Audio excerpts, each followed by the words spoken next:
One. Love Poetry.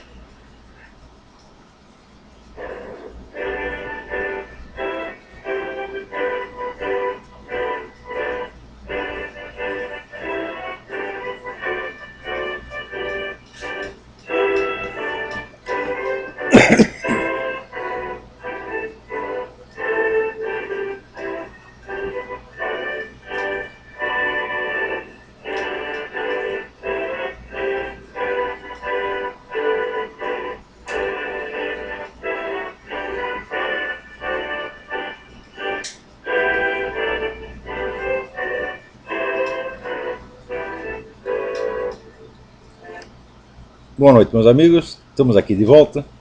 Como sempre, começamos invocando a Santíssima Virgem Maria, o Santo Padre Pio de Pietrelcina, para que roguem a Deus que nenhuma injustiça se cometa neste programa.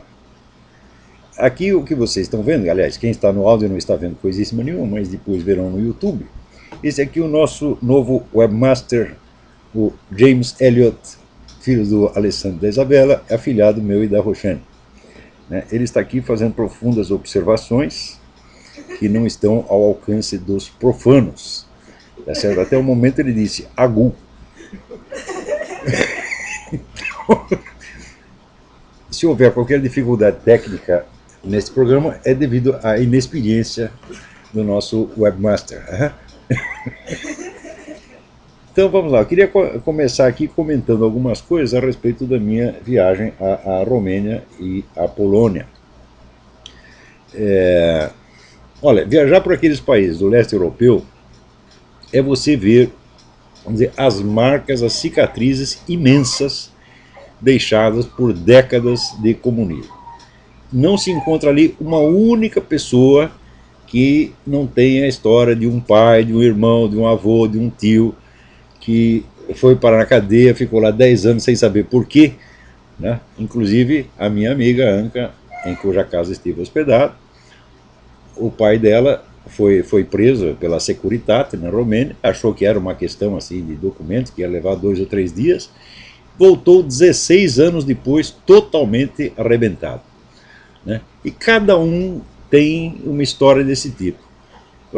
Para piorar as coisas, como nós fomos para a Polônia, então o reencontro daqueles perseguidos políticos da Romênia e da Polônia foi assim um rosário de histórias tristes, deprimentes, que marcam de fato a verdadeira fisionomia do que foi o século XX. Seria muito bom que esses nossos amigos aí do Brasil, que estão tão entusiasmados com o socialismo, com o bolivarismo, etc., etc., fizessem uma visita. Por exemplo, que fossem ali até o Museu do Levante de Varsóvia, onde se vê a maravilha que os alemães, conjugados com os russos, fizeram ali, destruindo 80% da cidade. Assisti um filme lá com tomadas aéreas, onde você vê assim, um deserto, pilhas e pilhas de tijolos, ruínas, tudo absolutamente caído, e os alemães fazendo aquilo dentro da cidade e os russos atacando a Polônia pelas costas. Um negócio assim sabe, de uma coragem, de uma grandiosidade que bem mostra o que é a mentalidade revolucionária. Então, ali tive a oportunidade de conversar com várias personagens importantes, como Vladimir Tismaniano, que que é um cientista político, membro do nosso Inter-American Institute, autor de livros importantíssimos sobre a história do comunismo, e o grande responsável pela comissão de investigações dos crimes do comunismo. Eles ali em Bucareste eles têm uma instituição que chama o Instituto para a Investigação dos Crimes do Comunismo, e a essa altura já reuniu uma documentação absolutamente formidável. Também tive conversa muito interessante com o filósofo romeno Oria Roman Patapievich, provavelmente o pensador romeno mais importante e criativo dos dias que correm. E a nossa conversa girou em torno do assunto que a nós nos pareceu o principal da vida contemporânea. E o assunto é o seguinte: em todos os países do leste europeu, os países da ex-cortina de ferro, quem está no poder hoje em dia são os mesmos fulanos que estavam lá no tempo do comunismo. Todos, com uma diferença essencial: eles estão muito mais ricos agora. E são absolutamente intocáveis. Nada se pode fazer contra eles. Até na Polônia houve o caso, vamos dizer, de alguém que tentou um processo de indenização, uma coisa assim, e o juiz, o Supremo Tribunal lá, respondeu: não, esses crimes não podem ser punidos porque não existe crime sem uma lei que o defina. E na época não havia Estado de Direito, então não havia lei, então não são crimes. Mas assim, é um raciocínio absolutamente maravilhoso. Alguém devia ter lembrado disso aí no julgamento de Nuremberg, né? Não, os nazistas não fizeram nada de errado porque na época não tinha lei que proibisse que eles matassem judeu a granel, então não é crime nenhum, né?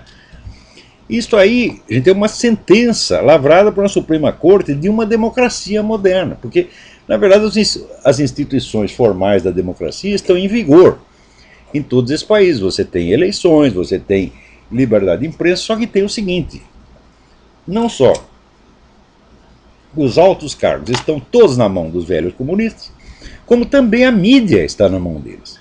Isso é regra geral no mundo, né? Então, isso significa o seguinte: tudo aquilo que o Anatoly Golitsyn escreveu no livro New Lies for Old, Novas Mentiras no Lugar das Velhas, se revela integralmente correto. Aliás, o diagnóstico não é só dele. Isso aqui você também vê nos livros do Vladimir Bukovsky, François Thom, e inúmeros, Hélène Carrère-Dancos, todos os especialistas, estudiosos de assuntos soviéticos, entenderam já há muito tempo que a tal da perestroika não foi feita, tá certo, para mudar o regime, mas para salvá-lo, né? Não foi feito para extinguir o regime comunista, mas para salvar a nomenclatura, salvar aquela elite, de maneira que se realizasse aquilo que no Brasil, né, tem aquele dito célebre: as moscas mudam, mas a merda é a mesma, né? No caso, é invertido, porque a merda mudou, mas as moscas são as mesmas, né? Então, isso quer dizer que o objetivo maior da perestroika, que foi salvar os maiores criminosos de todos os tempos, esses objetivos se realizaram integralmente. E então, ali conversando com o professor Oria Roman Potapievich, ele me perguntou: o que você acha que aconteceu nos últimos 20 anos para que esta absurdidade fosse possível? E nós, ali especulando, chegamos à conclusão seguinte: que o que aconteceu foi que a política internacional se tornou 80% secreta. Isso quer dizer que as instituições formais, democracia, mídia, etc., tudo isso virou só uma cortina de fumaça. As decisões verdadeiras são tomadas em outras instâncias.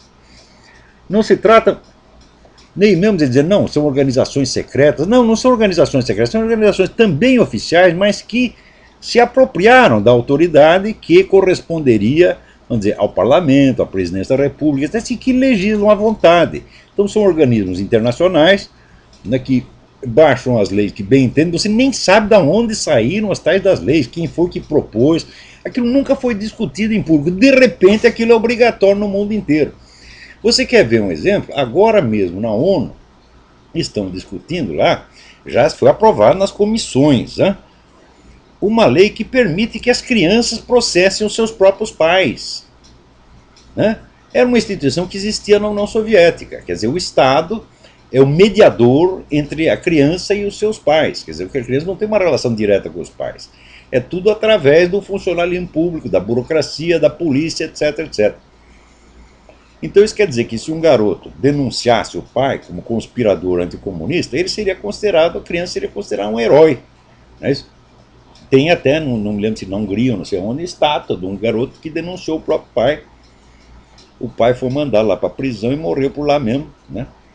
Então, esta coisa de você dividir a família, jogar filho contra pai, já ultrapassou de muito a esfera da pura cultura, dos sentimentos e da imaginação. Agora está virando lei, minha gente. Né? Isso quer dizer que o seu filho de 5 anos inventa uma merda qualquer contra você, vai na delegacia e os caras te prendem, porra. É simplesmente o que vai acontecer. Então,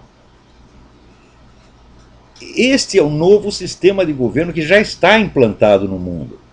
Vocês podem ver, assim, todas, né, as leis politicamente corretas que são adotadas no Brasil, na Argentina, no Peru, na América Latina, na Zâmbia, na casa do caralho, todas vêm prontas da ONU. Quer dizer, é uma coisa de uma uniformidade extraordinária. Não é isso? E ainda tem gente que diz, não, mas será que é? Será que existe uma pressão mundial para isso aí? Né? Até o meu amigo Reinaldo Azevedo dizer, não, acho que isso é exagero. Não é questão de achar, Reinaldo, é questão de você estudar, conhecer a documentação. Só que a documentação é tão grande, tão grande, tão grande, que só quem estuda a coisa de maneira quase especializada é que pode entender o que está acontecendo. Então se criou assim um governo secreto, que é secreto não porque ele se esconde, mas porque a complicação é tão grande que o cidadão comum não consegue acompanhar isso aí. Só estudiosos, só eruditos, só scholars conseguem acompanhar o que eles estão fazendo e compreender. Então criou uma espécie de barreira intelectual intransponível. Então, no mundo de hoje, então, o governo já é secreto. O fator secreto, vamos dizer, sempre existiu um pouco ao longo da história, né? Até o René Guénon dizia que é o segredo da essência mesmo do poder.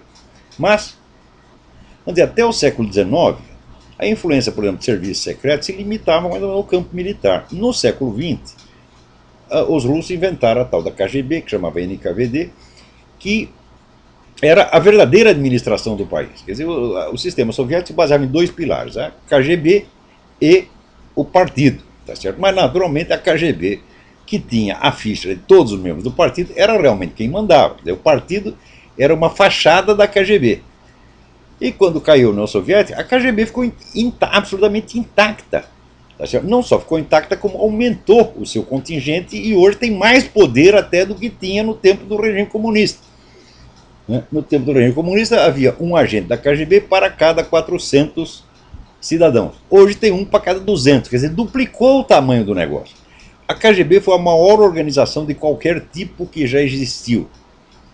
Nunca ninguém fora da KGB soube qual é o tamanho do orçamento da KGB. E além da KGB, ainda tinha o Serviço Secreto Militar, o tal do GRU, que era uma entidade de uma delicadeza exemplar, que quando um dos seus traía, né, ou era acusado de traição, o sujeito era queimado vivo. Está no livro Memórias do Viktor Suvorov, que foi agente do GRU e conseguiu fugir, né? Então ele diz ali, olha, no GRU você só podia entrar. Só tinha um jeito de você sair. Saía pela chaminé em formato de fumaça. Né?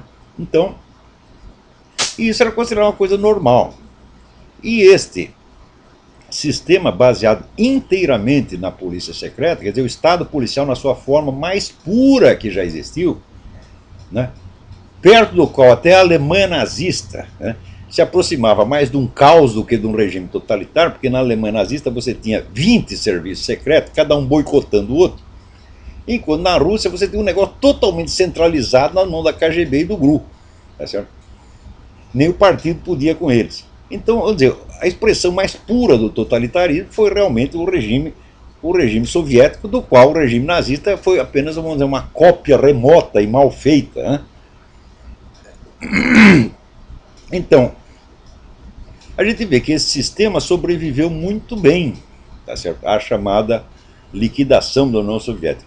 Um dos motivos pelos quais sobreviveu é que é o seguinte, nos últimos 20 anos de existência da União Soviética, quando as ideias de perestroika começaram a circular por aí, os capitalistas ocidentais, todos os governos ocidentais, retiraram o apoio que vinham dando aos dissidentes, que àquela altura estava metade na cadeia, e começou a apoiar os chamados comunistas reformistas.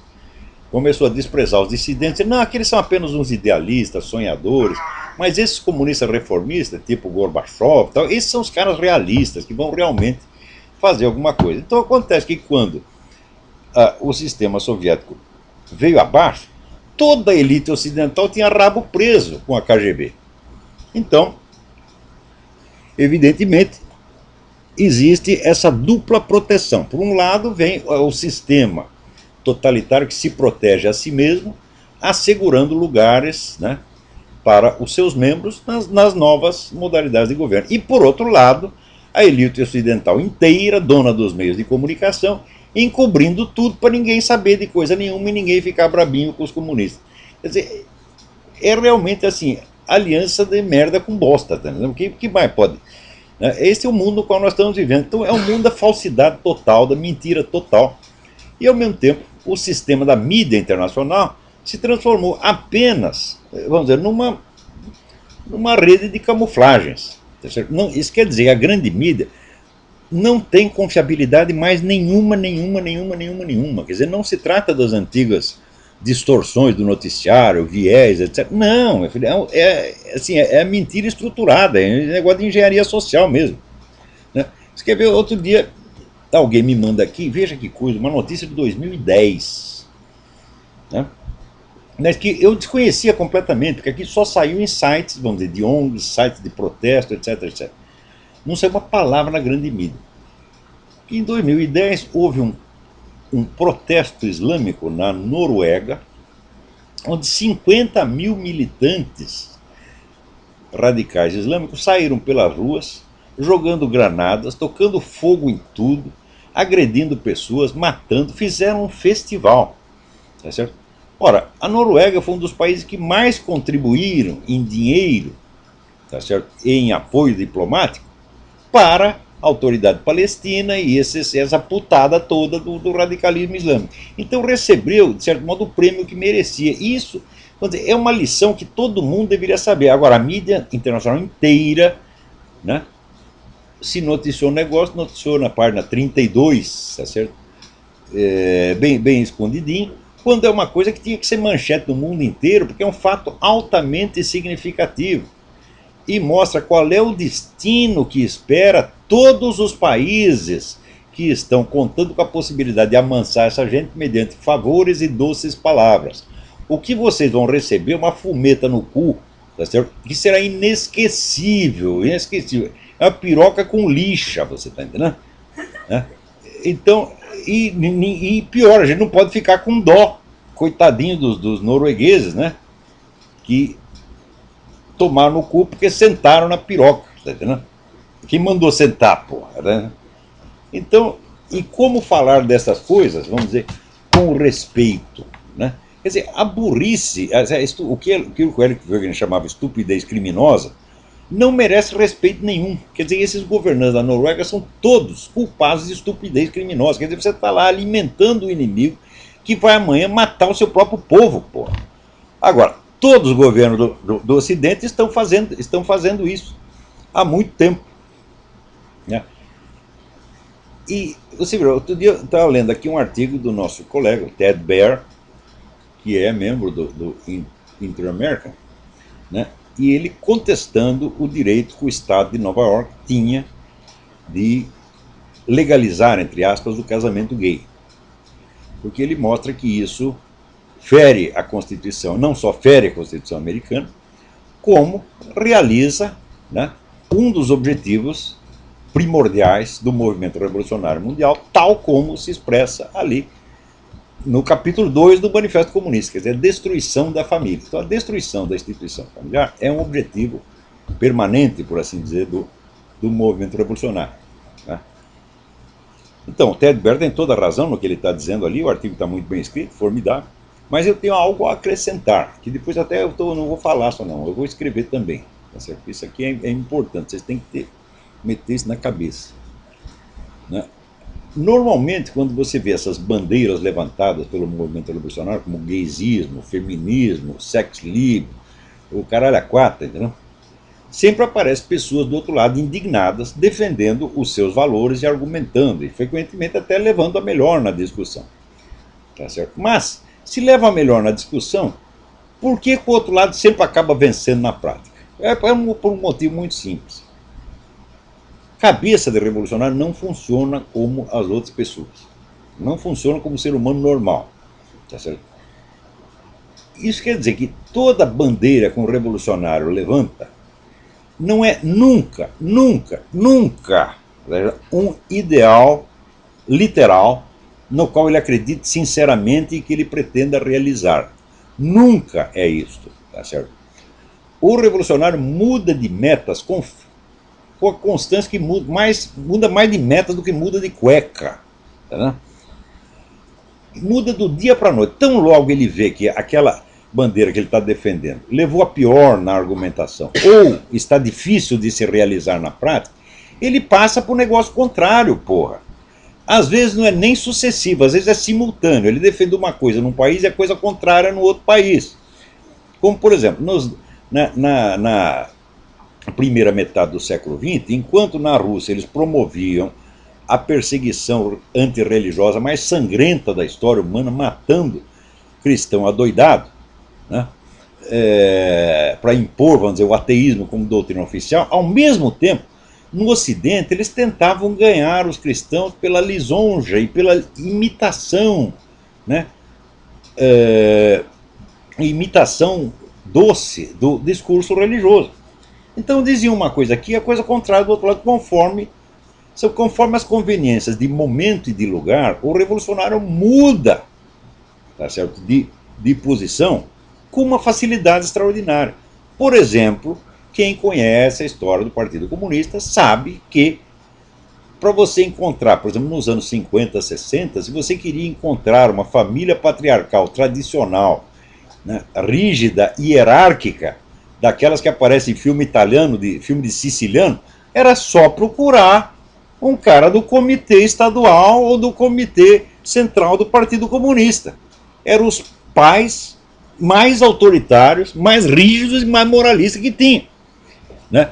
Ao mesmo tempo, por exemplo, você falar de gay, né, para aquela gente, eles odiavam, tinham um nojo. Olha, a posição do comunista perante o gaysismo você pode encontrar nas obras do famoso Dr. Wilhelm Reich, que é um apóstolo do sex livre.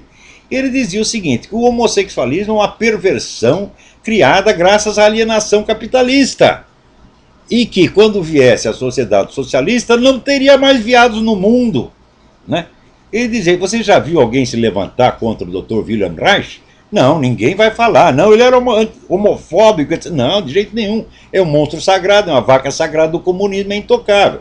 Então, isso para vocês terem ideia de como era o moralismo comunista naquela época, né?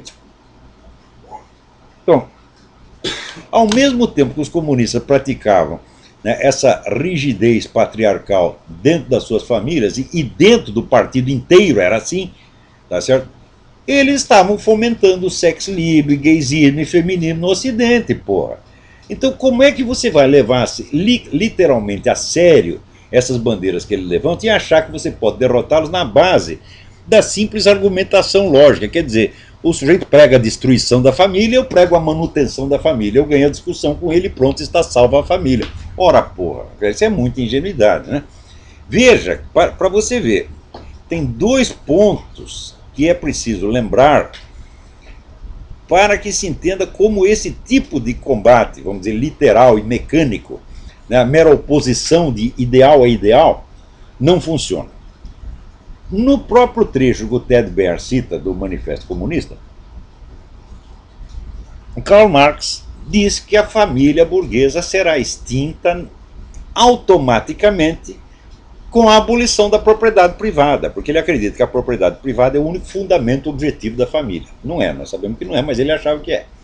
Então ele achava que abolindo a propriedade privada, a família desapareceria espontaneamente ao longo dos séculos. Tá? Então, o importante ali era se concentrar na destruição da propriedade privada por meio, vamos dizer, de uma revolução violenta que destruísse, matasse a classe burguesa, tomasse os seus bens e pronto, daí a família ia acabar sozinha. Passados, né, menos de um século, já aparece Antônio Gramsci e a escola de Frankfurt com a conversa simetricamente oposta. Por quê? Porque eles viram que destruir a propriedade privada não era tão fácil, né? Você vê que na União Soviética sempre existiu propriedade privada ilícita e ilegal, mas que não dá para você exterminar, porque se exterminasse aquela propriedade privada, vinha abaixo toda a economia soviética. Então o comunismo, o socialismo, era só uma fachada. Na verdade, você tinha ali um capitalismo clandestino que alimentava o país. Então viram que liquidar a propriedade privada não era tão fácil, né? Então o que fizeram esses filhas da puta, Antônio Gramsci, o pessoal da Escola de Fluxo? Inverteu 180 graus a teoria marxista da infraestrutura e superestrutura, porque, segundo Karl Marx, a economia é a infraestrutura, ou seja, a parte real da história, e em cima tem um véu ideológico, que é a superestrutura. Então a família seria parte da superestrutura, e a base seria a economia de propriedade privada. Então, retirando a infraestrutura, a superestrutura viria abaixo naturalmente.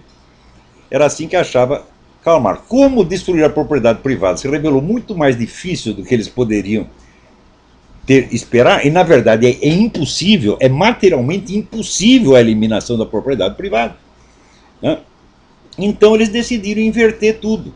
Ou seja, em vez de destruir a propriedade privada para daí destruir a família automaticamente, não, nós temos que destruir a família primeiro. E daí talvez cheguemos à destruição da propriedade privada. Ora, pô, o que você acha de uma teoria que inverte em 180 graus o que estava dizendo e continua dizendo que é a mesma, afirmando que é a mesma teoria? É claro que isso não é teoria nenhuma, isso é um charlatanismo oportunista do mais rasteiro, do mais vagabundo, do mais sem vergonha, né? Então quer dizer que agora, depois disso, o negócio piorou. Piorou, porque depois, teórico mais recente, Ernesto Laclau, dito pensador marxista, ele já diz o seguinte, já diz que não existe nem mesmo ideologia de classe, quer dizer, você tem uma burguesia que tem uma ideologia burguesa, um proletário que tem uma ideologia proletária, e assim por diante. Não, ele diz que o discurso revolucionário, a propaganda revolucionária, cria a classe que vai apoiá-la. Quer dizer que, em vez, vamos dizer, do elemento cultural ser a superestrutura que se ergue em cima da infraestrutura econômica, é o contrário. O discurso, a palavra, a cultura é o fundamento que gera a sua própria base econômica, porra. Então, a teoria que começa a dizer uma coisa e no fim diz a coisa exatamente inversa, é claro que não é teoria nenhuma, porra. Esse aí é que nem esse garoto mentiroso, pego em flagrante, começa a inventar historinha. Então, o marxismo é esta merda, minha gente. Tem uma série de pretextos só para os caras ter dinheiro, ter poder, mandar nos outros, tá certo? Poder fazer o que quiser, tá? Matar, roubar, estuprar e se achar lindo, maravilhoso. Então, agora, para piorar a coisa, né? Veja, a gente vê em todo o Ocidente pessoas religiosas, bem intencionadas, conservadoras, querendo defender a família. Então faz lá um belo discurso em favor da família e contra a destruição da família, etc, etc. Mas peraí. Será que esse pessoal revolucionário está mesmo destruindo a família? Note bem. Então, primeiro, esses grandes grupos globalistas que dão dinheiro a rodo para os movimentos esquerdistas, todos eles se constituem de famílias dinásticas, que continuam rigorosamente, patriarcalmente, ao longo dos séculos. Vê se os Rockefeller querem dissolver a sua família. Nós vamos tentar aqui novas modalidades de organização familiar, vamos chamar aqui um monte de gay, tá certo? E fazemos aqui uma suruba de 40 homens dizendo que é uma família. Vê se o Rockefeller vai fazer isso, que nada, meu filho, educa os filhos direitinho para prosseguir a obra do pai e defender o patrimônio. Se você pegar lá no grupo Bilderberg, com exceção daqueles que são eclesiásticos, católicos, que tem lá também, tá certo? Todos são patriarcas de famílias dinásticas, que jamais permitirão que suas famílias sejam dissolvidas por sexo livre, por gaysismo ou pelo que quer que seja. Mais ainda, gente, eu estava falando agora mesmo da elite comunista, né, que continua no poder, né, na Tchecoslováquia, na Polônia, na Romênia, na Hungria, em todo o leste europeu, né? Apesar da democracia, eles continuam mandando. O sistema é estritamente dinástico, meu filho. Quando o pai fica velho demais, bota o filho no lugar. Então isso quer dizer que essa putada comunista fica com essa conversa de não, vamos destruir a família burguesa porque é opressiva, etc, etc. Mas eles conservam a sua própria família porque sabem que isso é a base da possibilidade da ação histórica, meu filho. Se a família se dissolve a cada geração, não é possível ação de longo prazo. Todas as suas ações ficam limitadas ao prazo da sua vida. Tá certo? E tudo que você construiu se perde na geração seguinte. Então isso quer dizer o seguinte, a continuidade da família é um elemento essencial do poder. E quando eles dizem que é para destruir a família, é para destruir a sua família, seu trouxa. A deles não, porra. Então isso quer dizer, isso não é um ideal que eles tenham. Isso é uma conversa mole que inventaram para enganar a trouxa. Note bem, que em Roma, já a nobreza romana já sabia disso. Então, dentro da nobreza, vigorava o mais estrito e hierárquico patriarcalismo. O pai tinha tanta autoridade que ele podia mandar matar um filho. Se o filho fosse desleal, podia mandar matar. E não tinha problema nenhum. Agora, os escravos, não era permitido que os escravos casassem e constituíssem família, meu filho. A procriação era feita em gigantescas surubas. Reunia um monte de homem e mulher num negócio do tamanho do estádio do Maracanã e todo mundo comia todo mundo, tá entendendo? E daí ninguém sabia quem era filho de quem. E assim foi durante séculos. Pô. Foi a influência da igreja que conquistou para os escravos o direito de casar. E a partir do momento que podia casar, então naturalmente podia legar sua propriedade aos filhos. Então quer dizer, a família sustentava a propriedade e não ao contrário, como dizia essa besta do Karl Marx. Os escravos primeiro adquiriram o direito de casar, né?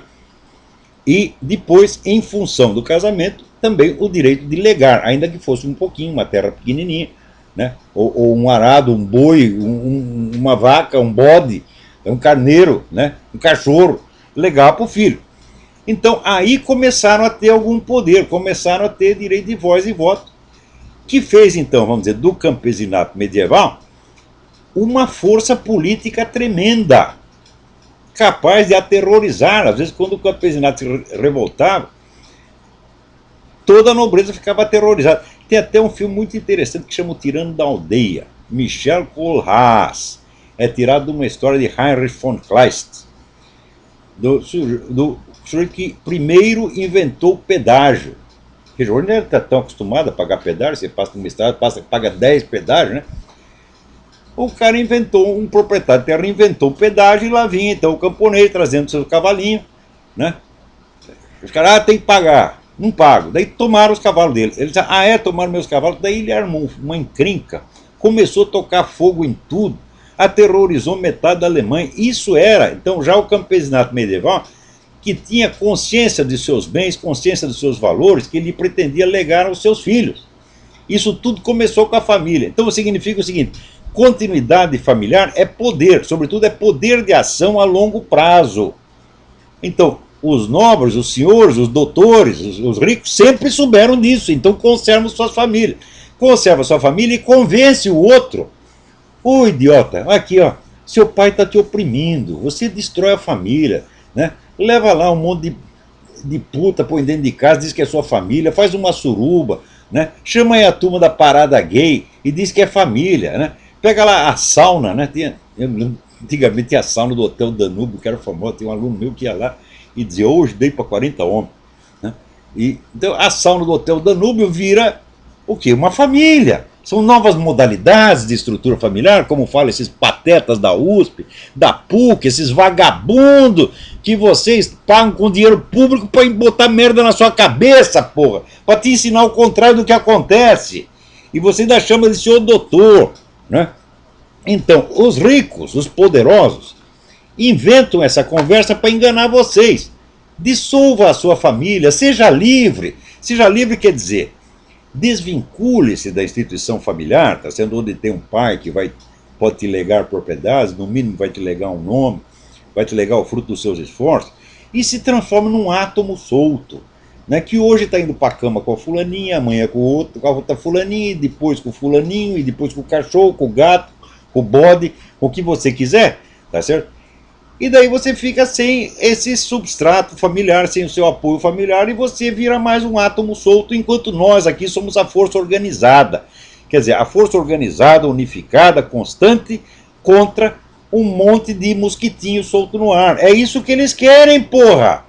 Então você defender, teoricamente, a instituição da família não significa nada, porque você não está discutindo com um idealista utópico que acredita no que está falando. Claro que no movimento revolucionário sempre tem os idiotas úteis que acreditam, mas os chefes, os líderes, os ideólogos nunca acreditaram nessa porra, né? Você vai me desenganar que Herbert Marcuse, Max Horkheimer, tá certo? Theodor Adorno acreditava nessa pataquada, mas o que é isso? Você já viu Max Horkheimer e Theodor Adorno participar de uma suruba? Mas nunca. Tinham suas famílias organizadinhas, cuidavam dos seus bens. Aliás, Max Horkheimer, que vivia falando da exploração capitalista, era o maior explorador capitalista, pagava salário de fome para todo mundo que trabalhava no instituto lá de Frankfurt. Quem conta isso? Herbert Marcuse, que era o único pobre que tinha ali, né? Claro que tinha os funcionários e tal, tinha dinheiro, mas dos intelectuais, o único pobre era o Herbert Marcuse. E o Horkheimer forçava ele a trabalhar, tá certo? Na base do pão e água. Então, vê se algum desses desperdiçou a vida dele, né? Trepando com todo mundo, praticando sexo livre, mas nenhum é louco, porra! Hã? Já diz o mineiro, quem tem cu tem medo. Então o cara quer preservar os seus bens, porque ele sabe que se ele dilapidar o patrimônio, ele mesmo fica impotente, os seus filhos são largados na miséria, totalmente desamparados perante a força do Estado e das grandes famílias que o dominam. Então não se trata de defender abstratamente o valor da família. Trata-se de desmascarar uma operação muito filha da puta, muito canalha que esses caras inventaram para que só eles tenham família. Como esses caras da nomenclatura toda estão lá passando o cargo de geração em geração. Lá no mundo comunista, vai lá na Hungria, na Romênia, na Polônia, você vai ver exatamente. O negócio é puramente dinástico, né? Você veja aí o nosso amigo Alexandre Dugin, que é filho de gente da KGB e agora é o ideólogo da KGB e vai criar outro filhinho para trabalhar também na KGB e assim por diante, né? Agora, os outros eles convencem, desfaça a sua família, joga tudo pela janela, né? Arrume 15 amantes, põe tudo lá dentro e diga que a suruba é família, né? Vai todo mundo lá para Woodstock, né? Rolando no meio da lama, né? Tomando pico, tomando no cu, tá certo? E achando que é família, né? Peraí, tem alguém chamando aí, vamos ver. Oi. Oi, quem é? Gustavo. Fale bem mais alto, por favor. É o Gustavo. Gustavo, tudo bem? Tudo. Diga. O telefone não está muito bom. Diga, fale bem alto. Eu tinha te perguntado sobre a Copa no Brasil. A Copa do Mundo no Brasil. Olha, eu não acompanho muito esse negócio de esporte. A última vez que eu... Olha, eu só fui no estádio uma única vez. Eu tinha 8 anos, meu pai me levou no estádio e eu era míope e não sabia. Então eu vi aquelas manchinhas correndo de um lado para o outro. Não entendi porra nenhuma, cheguei à conclusão que futebol era coisa só para pessoas de elevadíssimo QI e que eu jamais alcançaria aquela altura. A partir daí não me interessei mais por futebol. Mas, se você quer saber, eu duvido e faço pouco que os estádios e toda a infraestrutura fiquem prontos em tempo, né? Mas porque eu estou preocupado com uma situação que vai dar uma grande crise econômica depois com o gasto. Eu ouvi falar que vai ser de meio trilhão.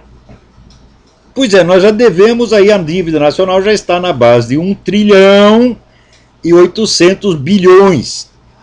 Vamos gastar mais um pouco, vamos torrar mais um pouco, né? E, sobretudo, vamos deixar esses narcotraficantes tudo na rua para eles assaltar os turistas todos, né? Então eu duvido que eles tenham condição de criar um aparato de segurança, né, para defender essa gente toda. Mas olha, com relação ao Brasil é melhor nem fazer as contas, nem tentar prever o que vai acontecer. Tá? O Brasil, olha... Não sei. E alguém nesse país tem culhão para fazer golpe de Estado, porra? Mas que é isso? E aí todo mundo, o sonho de todo mundo é ser aposentado. O que o brasileiro quer? Você chega pro garotinho que você quer ser quando crescer? Quero ser aposentado, para não fazer merda nenhuma. Mas você já está não fazendo merda nenhuma, né? Então é assim mesmo que eu sou, assim que eu quero continuar. Não tem golpe de Estado, nem revolução, nem coisa nenhuma, porra. Eu duvido. Agora, uma coisa animadora foi essa marcha para Jesus, que reuniu aí entre 3 e 5 milhões de pessoas, a maior manifestação popular da história do Brasil, que aqueles embrulhões da Folha de São Paulo tentam igualar a parada gay. Ora, porra. Até acabei de mandar um artigo para o Diário do Comércio, né, comentando aí no besterol. Não é nem besterol, é fingimento. As coisas que o Gilberto de Menstein escreveu que nem ele acredita. Ele não acredita, a mãe dele não acredita, o cachorro dele não acredita. Ninguém acredita no Gilberto de Menstein, muito menos ele que não é trouxa, porra. Né? Então vamos em frente.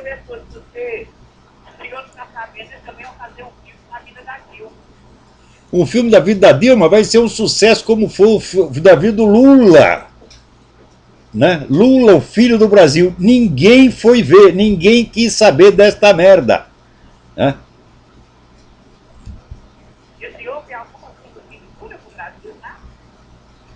Olha, a gente nunca sabe. Por a força dessa manifestação aí, organizada pelo pastor Silas Malafaia, para mim mesmo foi uma agradável surpresa. Eu não imaginava que tivesse gente com culhão para fazer uma coisa dessa no Brasil, para falar aquelas coisas duras que ele falou para quem merecia ouvir. Então nunca se sabe, né? Mas se depender, vamos dizer, dos intelectuais, dos jornalistas, das classes falantes, não vai acontecer nada, não. A coisa só pode vir das igrejas e vai ter que ser da igreja evangélica, porque a igreja católica no Brasil já desistiu faz tempo. Já essa putada toda da CNBB já se vendeu há mais de 30 anos, 40 anos, pô. Tá certo? Tanto que você veja, em 64, quem organizou a Marcha da Família com Deus para a Liberdade foi a Igreja Católica. Tinha poder para fazer. Naquela época tinha sido até então a maior manifestação pública. Passado meio século, a Igreja Católica não tem força para dar um peido, porque eles mesmo liquidaram a igreja desde dentro, tá certo? Dando trela para esses Dom Paulo Evaristo, Dom Helder Câmara, essa putada toda, tá entendendo? Então agora eles não têm mais força olha, Deus não deixa o negócio no vazio, tá entendendo? Fala, vocês não querem? Então nós damos pros evangélicos, porra. É bem merecido. Então, peraí, tem mais alguém aí na linha, vamos ver quem é. Obrigado pela participação, Gustavo. Alô, quem é? Olá.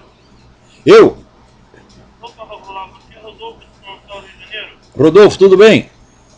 Eu queria comentar com você aí uma história que nós tivemos aí com a veto da PEC 023 que alterar a Constituição Carioca em algo semelhante que seria a PL 122. Ela foi arquivada. Vocês conseguiram derrotar essa porcaria? Sim, ela foi agora parece que ela foi arquivada e só vai poder ser voltada em pauta só o ano que vem. Muito bem, agora presta atenção. Esse pessoal, quando não consegue aprovar uma coisa por via parlamentar, eles usam decreto administrativo, sentença judicial, até portaria de diretor de departamento. Então, quando você vence a batalha parlamentar, você tem que prestar atenção para ver se eles não vão conseguir contornar a coisa. Que é a moda agora, né? Não precisa mais do parlamento. O parlamento é só fachada. Você acredita que em pouco tempo o Brasil possa vir aí a ter parlamento fechado?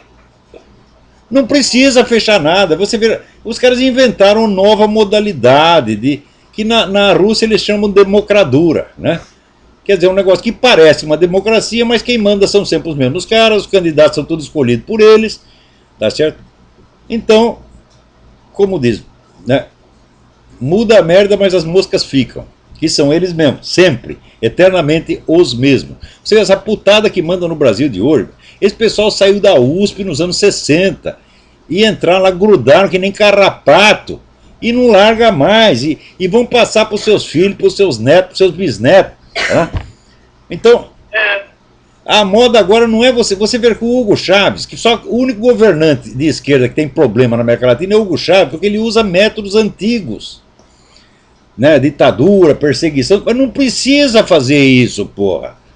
Os caras destroem os seus inimigos na base da acusação de corrupção, na base da intriga, na base das devassas fiscais, destroem todo mundo e não precisa nem mandar ninguém para cadeia, você toma os bens dos caras, porra.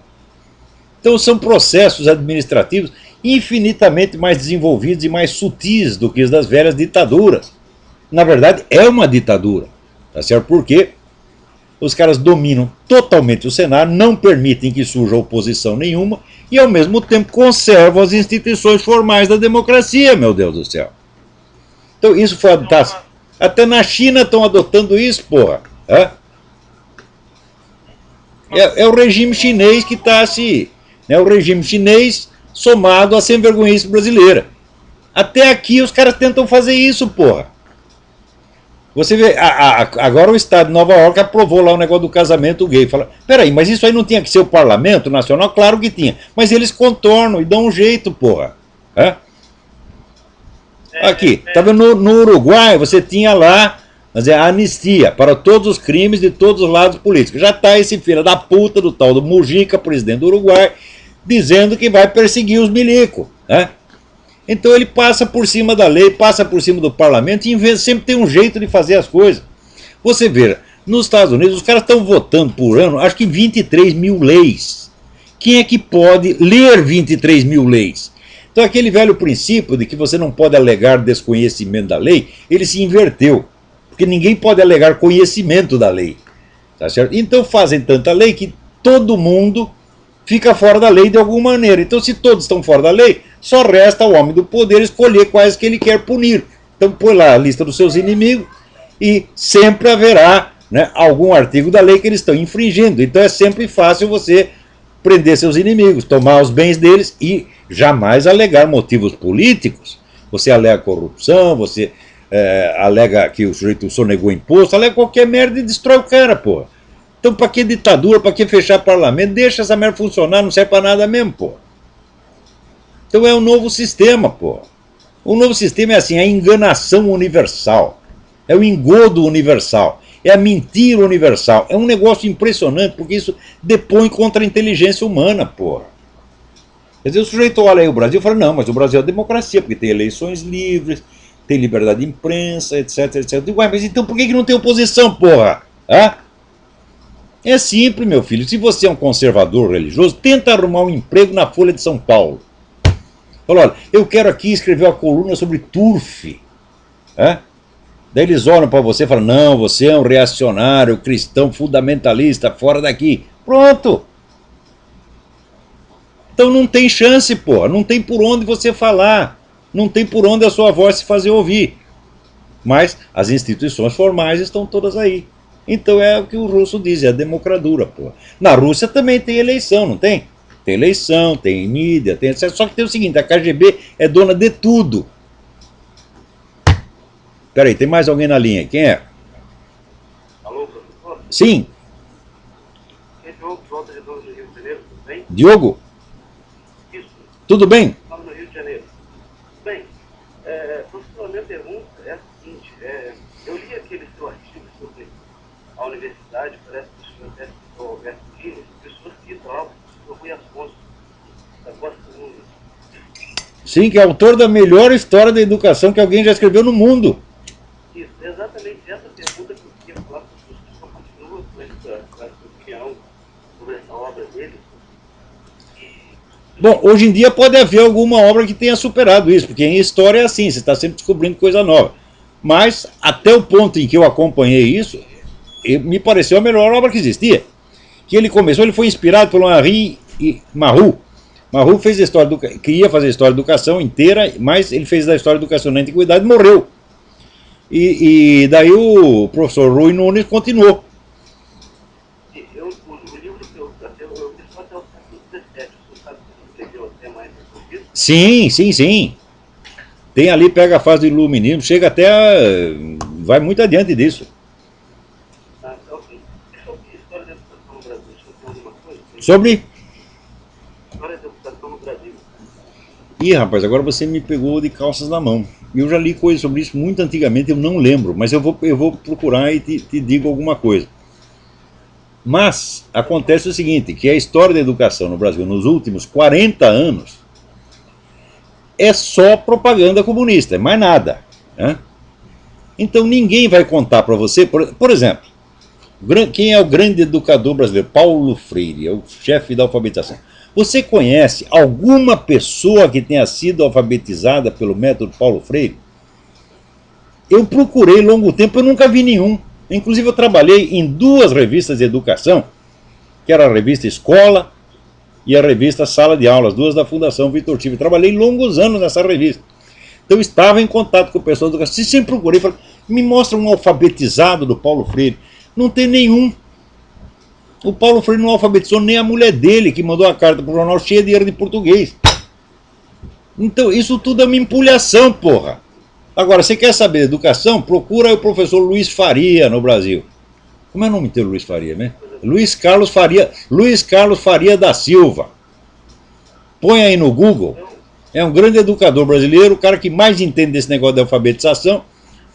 E ele mostra por A mais B que esses métodos chamados construtivistas, que os caras adotaram há mais de 40 anos, só serve para criar criança analfabeta.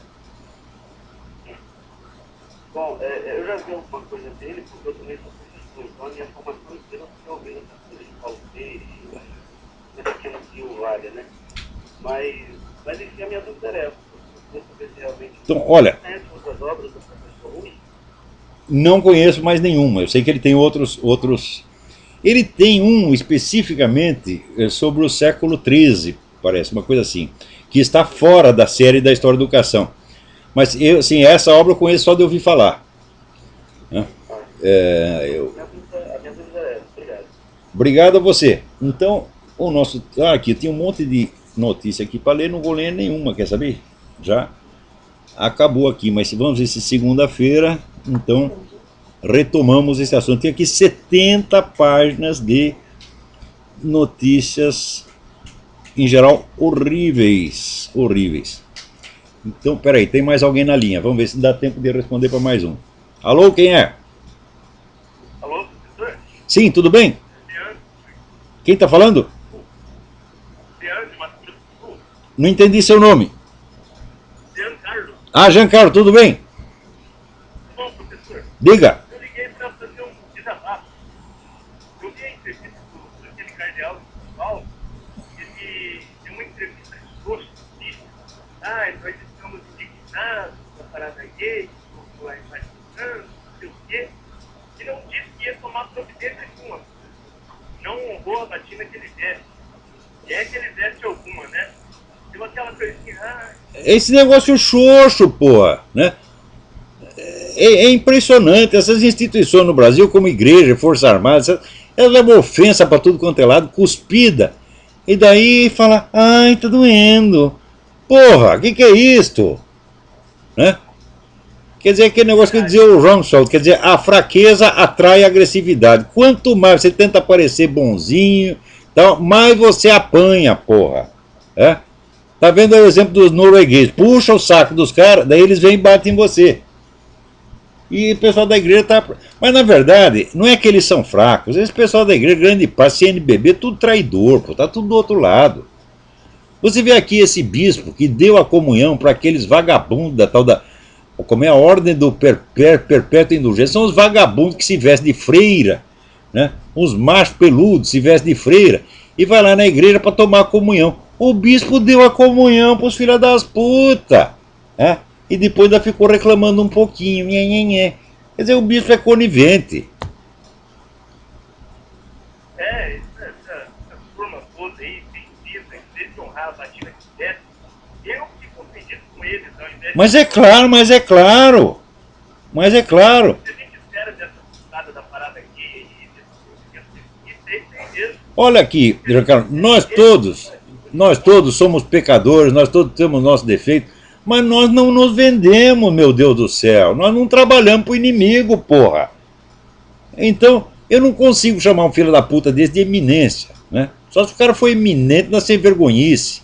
Só aí não consigo, pô. Eu olho o sujeito e, né, vejo o cara vestido de cardeal, mas parece que eu estou diante de uma fantasia de carnaval. Não posso levar a sério essas pessoas. Então, é eminência o caralho, tá entendendo? Você não é nem sacerdote, sua ordenação provavelmente não foi válida, foi feita por outro farsante como você, tá entendendo? Então, olha, a gente não tem que ter respeito humano, não, você está entendendo? Tem coisa assim, se o cara está lá na igreja e ele mesmo está cuspindo em cima de Jesus Cristo, Nossa Senhora, então a gente não tem que respeitar, não, tá entendendo? Então é isso aí, você tem toda a razão. Obrigado pela sua colaboração. Valeu, professor. Valeu, até a próxima. Então por hoje nós vamos ficar por aqui mesmo. Então até a semana que vem. Muito obrigado a todos.